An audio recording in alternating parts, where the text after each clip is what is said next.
நம்ம பார்த்துருப்போம் யோகா கிளாஸஸ் அப்படின்னு போட்டிருப்பாங்க.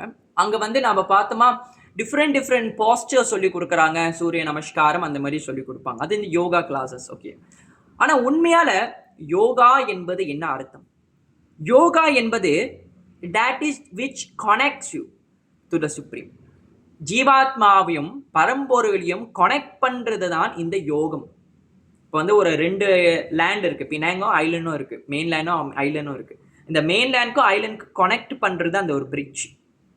அதே போலவே யோகத்தில் நிறைய வகையான யோகங்கள் இருக்குது. கர்ம யோகம், தியான யோகம், ஞான யோகம், பக்தி யோகம்.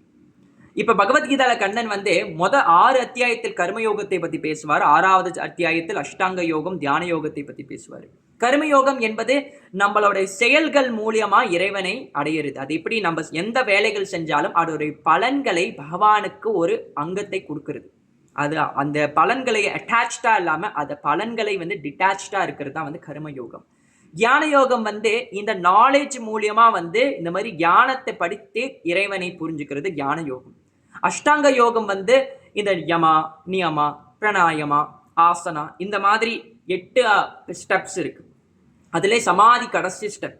அது சமாதி மூலியமா இருதயத்தில் இருக்க பரமாத்மாவை அவங்க வந்து உணர்வாங்க.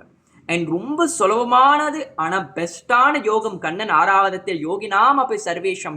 எத்தனை யோகிகள் இருந்தாலும் சிறந்த யோகியாக பக்தி யோகியை தான் கண்ணன் சொல்றான். அது கண்ணன் 6வது அத்தியாயத்தில் சொல்லிட்டு இது என்னோட ஒப்பீனியன் அப்படின்னு கண்ணன் சொல்லிடுவான்.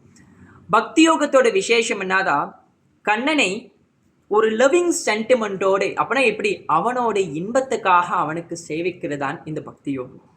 ஸோ இந்த மாதிரி யோகம் என்பது எல்லாரும் நினைத்துக்க வேணாம், யோகம் என்பது இந்த ஒரு ஃபிசிக்கல் எக்ஸசைஸ் அப்படின்னு நினைக்கிறது இல்லை. யோகம் என்பது அது ஒரு ரொம்ப டீப்பான ஒரு விஷயம். யோகம் என்பது அது ஒரு கனெக்ஷன். பரம்பொருளையும் ஜீவாத்மாவும் கண்ணனையும் ஜீவர்க ஆத்மா நம்ம எல்லாரும் ஜீவராசிகள் இதை கனெக்ட் கொடுக்கறதான் இந்த யோகம். ஹரே கிருஷ்ணா.